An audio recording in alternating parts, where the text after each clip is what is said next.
Video seorang ibu di Gresik, Jawa Timur yang membagikan pengalaman mengantarkan anaknya ujian praktek pembuatan surat izin mengemudi, SIM, viral di media sosial.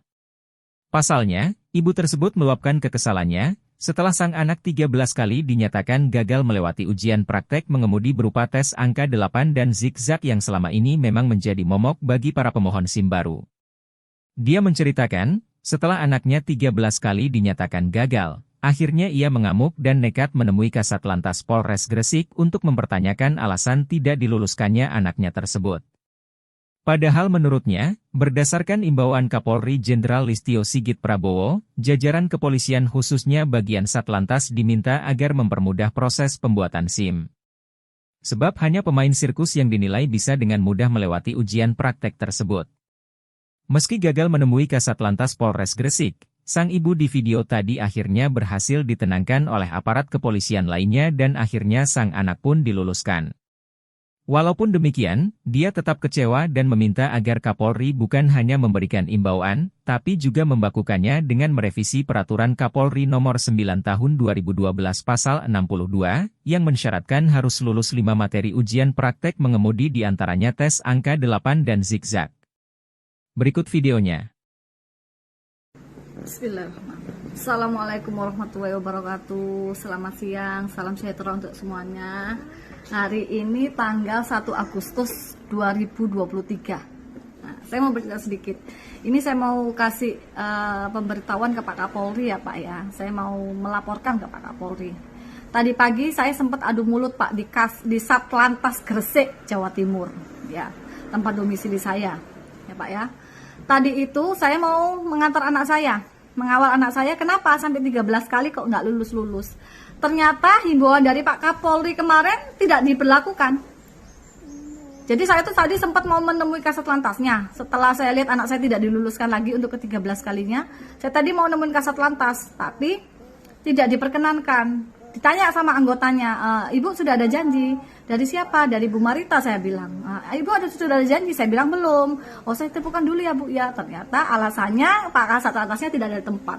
Berarti Kasat Lantasnya sering bolos dong Pak. Ya kan? Sering tidak ada di tempat, berarti kan tidak profesional, tidak datang tepat waktu. Gitu loh. Nah, kembali lagi ke SIM ya Pak ya. Anak saya ini 13 kali Pak. Saya nggak mau anak saya jadi pemain sirkus setelah lulus dari uji SIM.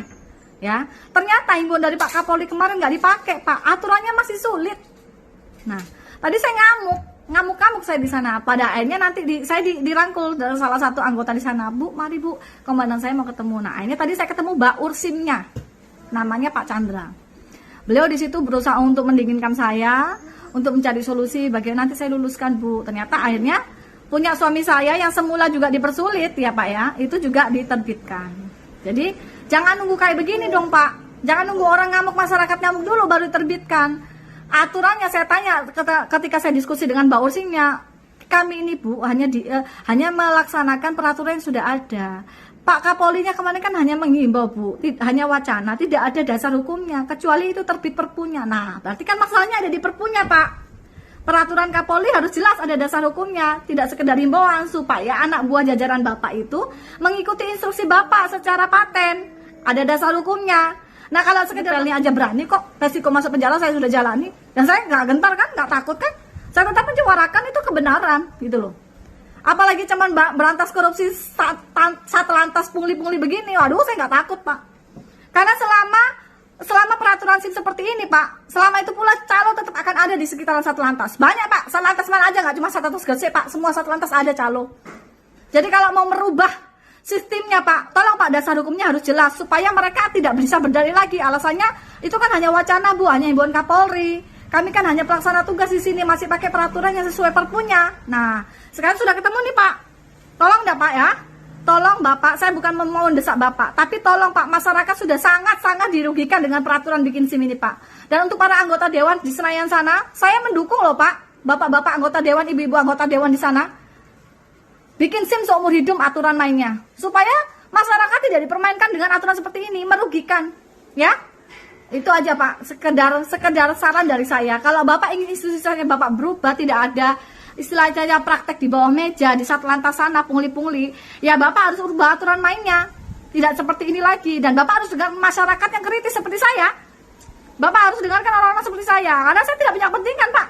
Saya tidak punya kepentingan. Loh, saya bongkar korupsi di Pelni aja, Pungli aja saya berani. Masa bongkar korupsi di Satlantas yang harusnya aparat penegak hukum harusnya kan lebih tertib, disiplin dengan aturan. Itu mereka nggak mau loh, Pak. Masih banyak praktek pungli di situ. Kalau Bapak misalnya nanya mana buktinya, percuma saya buktikan, Pak. Orang saya sudah buktikan di Pelni ada korupsi aja, itu didustakan kok. Saya masuk penjara, ngapain saya buktiin? Itu sudah jadi rahasia umum, biarkan Allah yang tahu kok, Pak. Kalau Bapak masih mendustakan, Bapak-bapak di Satlantas itu masih banyak calo. Rezeki kalian nggak bakal berkah ya, anggota polisi. Kalau kalian selalu ngerjain masyarakat, nggak akan berkah hidup kalian. Ya, itu aja Pak ya. Tolong Pak Kapolri. Jadi tadi saya sudah diskusi, ternyata Mbak Unnya bilang masih pakai peraturan lama, Bu, karena tidak ada dasar hukumnya. Pak Kapolri hanya menghimbau. Ya Pak ya. Jadi kalau Bapak sudah terbitkan Perpu, ada dasar hukumnya, masyarakat bisa tertolong dengan Perpu itu. Tidak dipersulit lagi untuk bikin SIM. Terima kasih Bapak. Assalamualaikum, salam sejahtera untuk semuanya. Merdeka. Halo, selamat berjumpa dengan saya Anika, pembaca berita podcastnews.id. Saksikan terus konten-konten menarik dari kami. Jangan lupa subscribe, like, dan komen. Terima kasih.